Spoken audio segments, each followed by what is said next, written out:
What is up guys, Janet this side. So in this video, I'm going to show you how to get custom songs and mods on Beat Saber on Steam. So let's get started. First off, head over to Google or any browser and then in the search bar type in Steam, or you can just type in store.steampowered.com, and then you will be redirected to the official website of Steam, wherein on the right side at the top you will see the option of login. Click on that, and if you are new to Steam, just sign up with your email and password to create your new Steam account.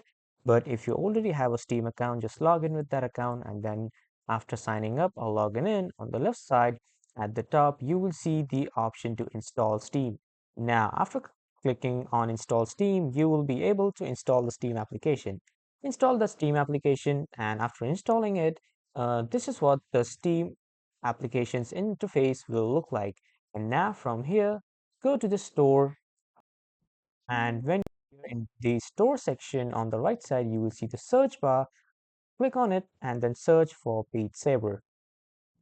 And search for Beat Saber, this game will appear. Click on it once, and then you will be redirected to the Beat Saber window.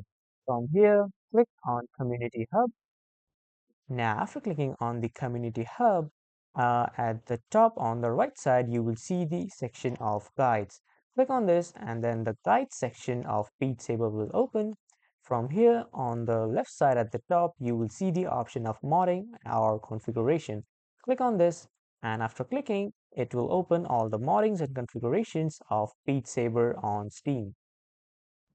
Now, coming here in the mod section, you will see the section or the tab of Beat Saber modding guide. This guide shows you all the things that you need to start getting mods on Beat Saber and playing custom songs.